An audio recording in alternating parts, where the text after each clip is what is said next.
Alright, now over the three different types of equations that we've solved here, the three different types of answers, let's go back over them again and make sure that we have that concept down pat. So here in our first problem, do we see that we have distribution that we need to take care of first? So I'm going to go ahead and draw my arrows to show that we're doing distribution. So this is going to be 9v plus 9, distributing that 9 out, minus 3v equals, now distributing our 2, we get 6v plus 2 minus 8. Alright, so now once all distribution is done, our next step is to simplify on each side. So on the left-hand side, we can put together our v's. 9v minus 3v is 6v plus 9. Equals, now on the right hand side we can put together our numbers, so that would be 6v plus 2 minus 8, that would be a minus 6. Now we need to get our v's together, so let's go ahead and let's move this one over to the left. So if we remove it from this side, that would be minus 6v.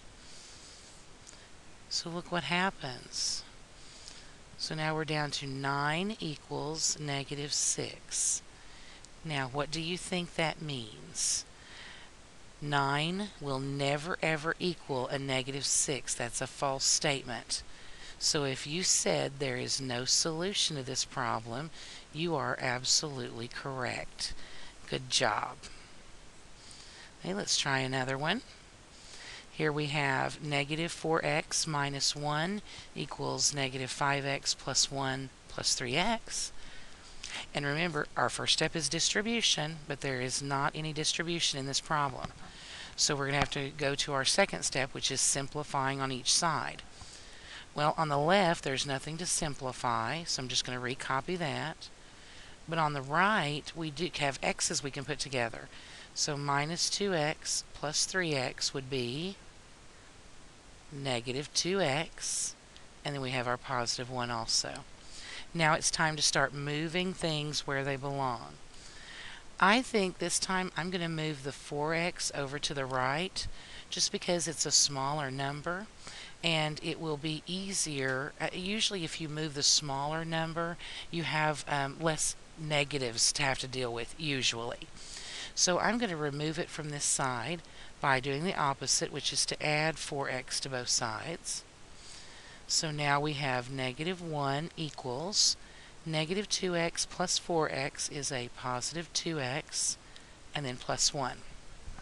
Now it doesn't matter which side that you move things to, but the whole idea is you want to get x's on one side, numbers on the other.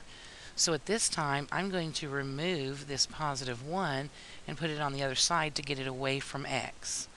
So doing the opposite would be subtracting 1 from both sides. So now on the left, we have negative 2 equals 2x. And now we want x alone. So the opposite of multiplying by 2 would be to divide by 2. Multiplying and dividing by the same number is really just a 1. So now I'm kind of running out of room here. So negative 2 divided by 2 is negative 1 equals x. So this would be considered a conditional equation because it has a single answer. Now lastly, really quickly, because I'm running out of time here, we're going to distribute first, and that will give us 11x minus 5x minus 10 equals 6x minus 10. Now combining, simplifying on the same side, 11x minus 5x would be 6x minus 10 equals 6x minus 10. Now at this stage, if you recognize this, these are identical on both sides of the equation, aren't they? It doesn't really matter what x is. 6 times some number minus 10 will be the same as 6 times that number minus 10, always. This answer is all real numbers.